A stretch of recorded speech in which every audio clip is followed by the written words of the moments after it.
काँग्रेसच्या माघारीनंतरही बारामतीच्या पोटनिवडणुकीत 23 उमेदवारांचं आव्हान, 53 पैकी 30 उमेदवारांची माघार. अपक्ष उमेदवार रिंगणात असल्याने मतदान प्रक्रिया पार पडणार.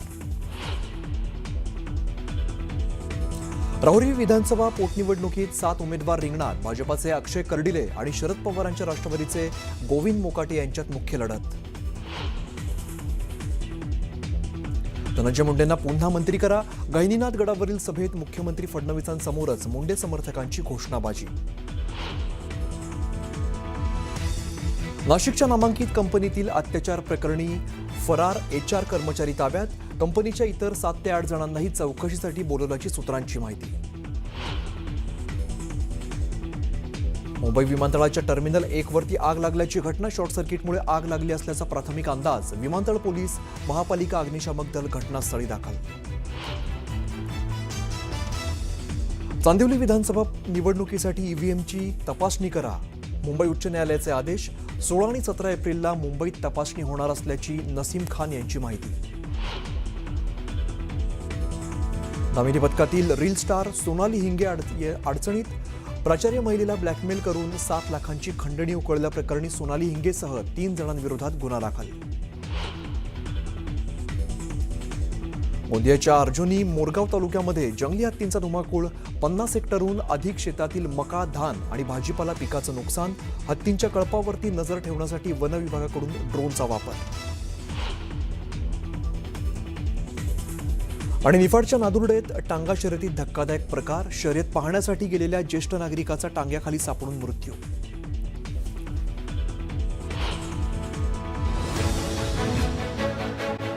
अतिशय प्रतिष्ठेच्या बनलेल्या बारामती विधानसभा पोटनिवडणुकीतून काँग्रेस उमेदवार आकाश मोरेंनी माघार घेतली आहे. काँग्रेस पक्षश्रेष्ठींच्या आदेशानंतर त्यांनी शेवटच्या क्षणी आपला उमेदवारी अर्ज मागे घेतला. राष्ट्रवादीच्या नेत्यांसह शरद पवारांच्या पक्षातील नेत्यांनी काँग्रेसच्या नेत्यांसोबत केलेल्या चर्चेला यश आलं. महाराष्ट्रामध्ये लोकशाही राहिली नाही. काँग्रेससारख्या मोठ्या पक्षानं या निवडणुकीमध्ये माघार घेतली हे लज्जास्पद आहे असं म्हणत करुणा मुंडेंनी जोरदार निशाणा साधला. त्याचबरोबर आपण निवडणूक लढवणार आहोत, जिंकण्याचा प्रयत्न करणार असा विश्वास करुणा मुंडेंनी व्यक्त केला. करुणा मुंडेंनी सुनेत्रा पवारांच्या विरोधात उमेदवारी अर्ज भरलाय. बारामती पोटनिवडणुकीसाठी एकूण 53 उमेदवारांनी अर्ज दाखल केले होते. त्यापैकी 30 उमेदवारांनी आपले अर्ज मागे घेतले. मात्र अद्यापही 23 उमेदवार निवडणुकीच्या रिंगणात आहेत. अपक्ष उमेदवारांनी माघार न घेतल्यानं आता बारामतीमध्ये मतदान प्रक्रिया पार पडणार आहे. राहुरी विधानसभा मतदारसंघातील पोटनिवडणुकीमध्ये चुरशीची लढत होणार आहे. एकूण 7 उमेदवार निवडणुकीच्या रिंगणात उतरलेत. यातील मुख्य लढत भारतीय जनता पक्षाचे अक्षय कर्डिले आणि राष्ट्रवादी शरदचंद्र पवार पक्षाचे गोविंद मोकाटे यांच्यात पाहायला मिळणार आहे. याशिवाय वंचित बहुजन आघाडीचे संतोष सोलाके तसंच 4 अपक्ष उमेदवार मैदानात आहेत. प्रकाश आंबेडकर राहुरी दौऱ्यावर आले होते. यावेळी त्यांनी प्रचार सभा घेत भाजपवर जोरदार टीका केली. राष्ट्रवादी काँग्रेसनं दिलेला उमेदवार हा प्रत्यक्षात स्पर्धेत नाही असा दावा करत ही निवडणूक वंचित बहुजन आघाडी आणि भाजप यांच्यातच होणार असल्याचं त्यांनी सांगितलंय. राज्यसभेचे खासदार म्हणून पार्थ पवारांनी शपथ घेतली. यावेळी उपमुख्यमंत्री सुनेत्रा पवार आणि राष्ट्रवादीचे सुनील तटकरे उपस्थित होते.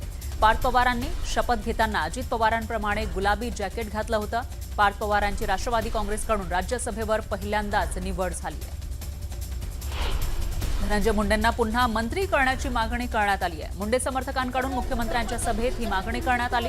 बीडच्या गहिनीनाथ गडावर 94व्या नारळी सप्ताहाचं आयोजन केलं होतं. त्यावेळी कार्यकर्त्यांनी ही मागणी केली. DMC निवडणुकीनंतर आदित्य ठाकरे प्रत्येक शाखेला भेट देणार आहेत. आदित्य ठाकरे मुंबईतल्या शाखा भेटींचा कार्यक्रम लवकरच हाती घेणार आहेत. शिवसेना भवनात आदित्य ठाकरेंनी मुंबईतील सर्व शाखा प्रमुखांची बैठक घेतली. पक्ष बांधणीच्या अनुषंगानं स्थानिक पातळीवर बदल करण्याचा निर्णय यावेळी घेण्यात आला. वनमंत्री गणेश नाईकांनी MIDCला इशारा दिलाय. राज्य सरकारनं 2011 पर्यंतची घरं नियमित करण्याचा निर्णय घेतलाय.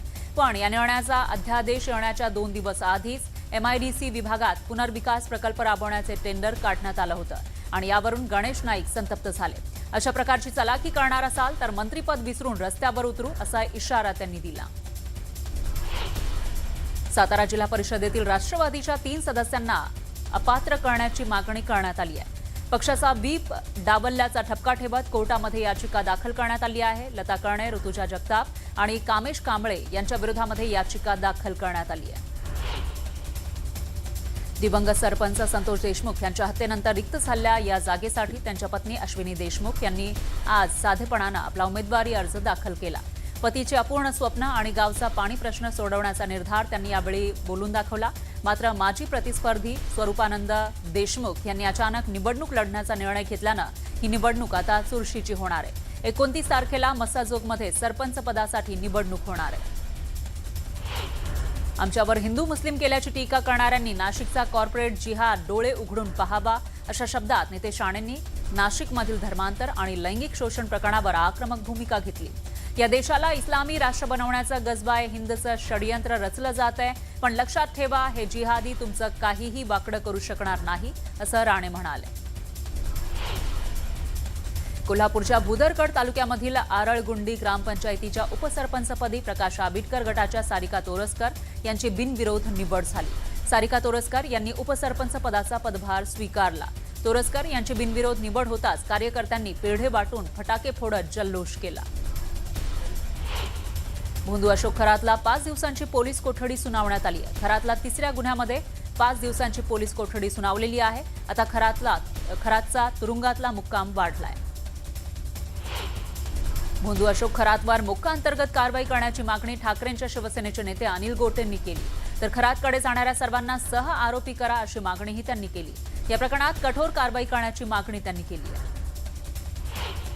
अशोक खरात सातत्यानं नवनवीन प्रकरणामध्ये अडकतोय. 2022 मध्ये झालेल्या आत्महत्या प्रकरणात खरात अडचणीत सापडण्याची शक्यता आहे. शिर्डी संस्थानातील कर्मचारी विकास देवटे यांच्या आत्महत्या प्रकरणी पोलिसांनी न्यायालयाकडे विनंती केली होती आणि या प्रकरणाचा पुन्हा तपास करण्याची मागणी कोर्टाकडून मान्य करण्यात आली आहे. राजस्थानमध्ये लग्न सोहळ्यामध्ये वर पळून गेल्यानं गोंधळ उडाला. लग्नात स्कॉर्पिओ कार न दिल्यानं वर लग्नाच्या मंडपातून पळून गेला.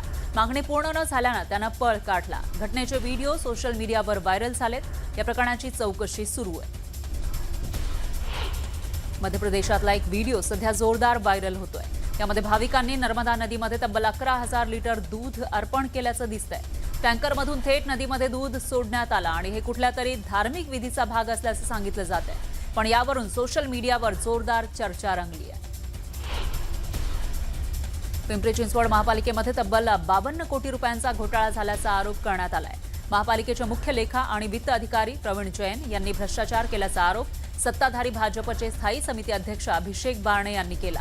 अवघ्या आठवड्यातच बोगस उपसूचनांच्या आधारे 52 कोटींची बिलं मंजूर केल्याचा दावा करण्यात आलाय. पिंपरी चिंचवड महापालिकेमध्ये समाविष्ट झालेल्या 23 गावांमधील रखडलेल्या विकास कामांना गती देण्यासाठी राज्य सरकारच्या नगरविकास विभागानं आता कडक पावलं उचलली आहेत. पीएमआरडीकडे प्रलंबित असलेले बांधकाम प्रस्तावांचे काम निकाली काढण्यासाठी प्रशासनाला 60 दिवसांची अंतिम मुदत देण्यात आली आहे. उल्हासनगरमध्ये शिधा वाटप कार्यालयावर भ्रष्टाचाराचे आरोप झालेत. बंद पडलेल्या रेशन दुकानातील 500 पेक्षा जास्त रेशन कार्ड लांब अंतरावरील दुकानामध्ये टाकल्याचा आरोप शिवसेनेनं केला. त्यासाठी पैसे घेतल्याचंही म्हटलंय. मात्र अधिकाऱ्यांनी हे सगळं नियमानुसार झाल्याचं सांगितलंय. तर नागरिकांना रेशनच्या धान्यासाठी पायपीट करावी लागतेय, त्यांना त्रास होतोय. त्यामुळे लवकर उपाययोजना न झाल्यास आंदोलन करू असा इशारा देण्यात आलाय. नांदेडच्या भोकर मतदारसंघामध्ये अंदाज समितीनं तपासणी केली. या तपासणी दरम्यान चिकाळा गावातील शाळेमध्ये पोषण आहारामध्ये अनियमितता आढळलेली आहे. तर येळी गावात अवैध रेती साठा असल्याचं उघड झालंय. या दोन्ही प्रकरणावर तातडीनं कारवाई करण्याचे आदेश देण्यात आले.